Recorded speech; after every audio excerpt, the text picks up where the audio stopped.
Good morning बच्चों। वाणिज्य की इस क्लास में आपका स्वागत है, अभिनंदन है।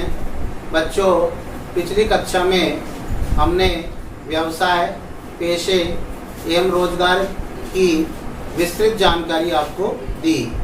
अब इस कक्षा के अंतर्गत हम आपको व्यवसाय, पेशे एवं रोजगार में अंतर को समझाएंगे।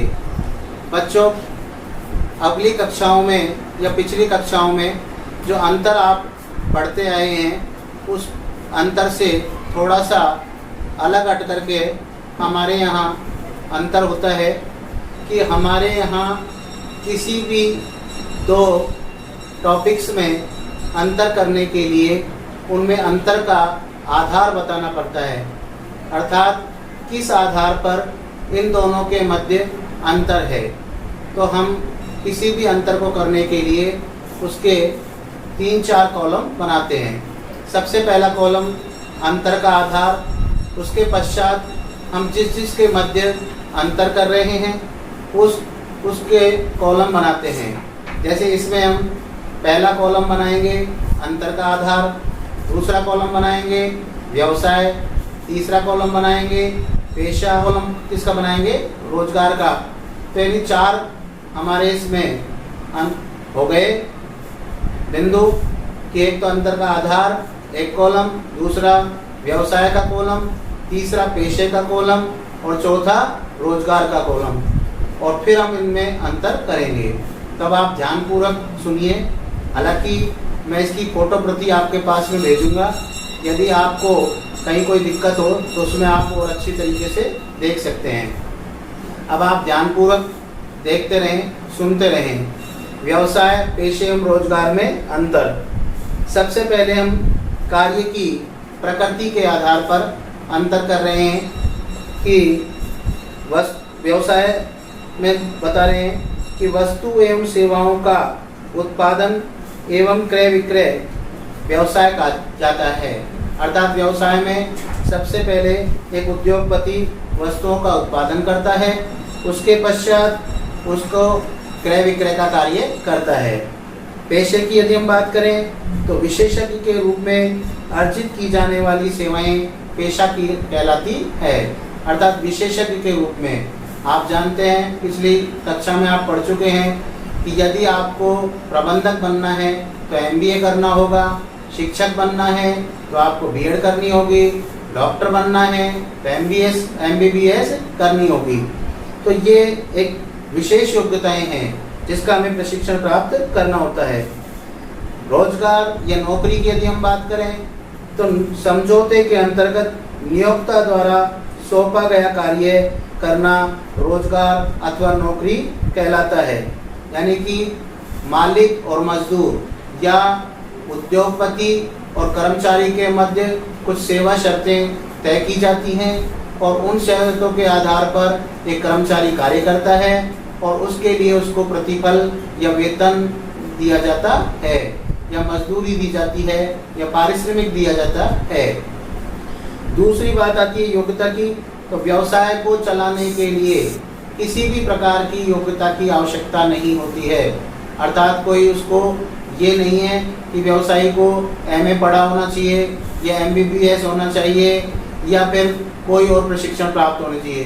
कोई भी व्यक्ति, साधारण पढ़ा लिखा व्यक्ति इस कार्य को कर सकता है और जब उसको आवश्यकता पड़ती है जैसे जैसे वह पेशेवर व्यक्तियों का सहयोग ले सकता है।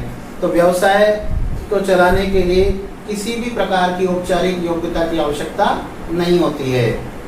दूसरी बात आती है पेशे के लिए निर्धारित योग्यता का होना आवश्यक है, क्योंकि पेशा तो तभी हो सकता है जब उसके लिए एक निर्धारित योग्यता तय की गई है सरकार के द्वारा, वो उसे आनी चाहिए।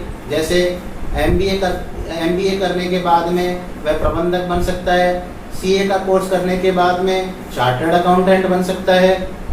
और रोजगार के लिए किसी निर्धारित योग्यता का होना आवश्यक नहीं है, किसी भी प्रकार की योग्यता, क्योंकि मजदूर जो होते हैं, श्रमिक जो होते हैं, वो पढ़े लिखे भी नहीं होते हैं लेकिन फिर भी वो मजदूरी का कार्य करते हैं। उसमें भी 3 प्रकार के मजदूर होते हैं, कुशल, अर्धकुशल और अकुशल। तो तीनों ही प्रकार के कर्मचारी कार्य करते हैं। विनियोग की बात करें कि इन्वेस्टमेंट कितना होता है किस किस में, तो देखा जाए तो व्यवसाय के आकार के अनुसार या प्रकृति के अनुसार उसमें पूंजी का विनियोजन होता है। अर्थात बड़ा उद्योग है तो लाखों करोड़ों रुपए चाहिए, उससे यदि छोटा उद्योग है तो लाखों से भी काम चल जाता है। तो जिस तरीके का हम उद्योग लगाना चाहते हैं उतने ही हमें पूंजी की आवश्यकता होती है।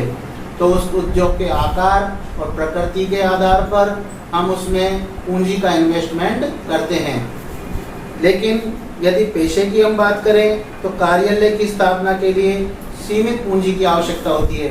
जैसे एक चिकित्सक है, वो अपनी क्लिनिक खोलना चाहता है तो उसको सिर्फ एक कमरा चाहिए, टेबल कुर्सी चाहिए, इसके अलावा आवश्यक छोटे मोटे उपकरण चाहिए।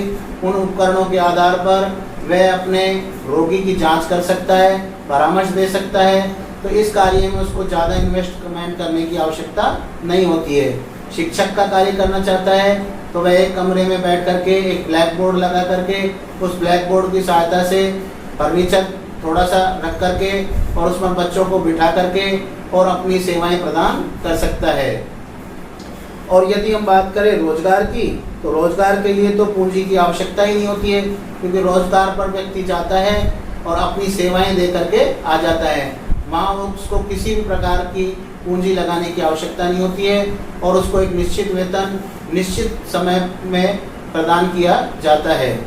इसके बाद हम बात कर रहे हैं उद्देश्य की, तो व्यवसाय का उद्देश्य लाभ कमाना होता है। अर्थात व्यवसायी का उद्देश्य प्रतिफल क्या है? लाभ। तो व्यवसाय में क्या कमाया जाता है? लाभ। और पेशे का उद्देश्य सेवा द्वारा आय अर्जित करना होता है कि वे पेशेवर व्यक्ति अपने जो व्यक्ति होता है उसकी सेवा करता है। जैसे चिकित्सक है, पेशेंट की, रोगी की को सेवाएं प्रदान करता है, उसके बदले में फीस लेता है। एक शिक्षक होता है, वो भी अपने विद्यार्थी को पढ़ाता है, उसके बदले में फीस लेता है।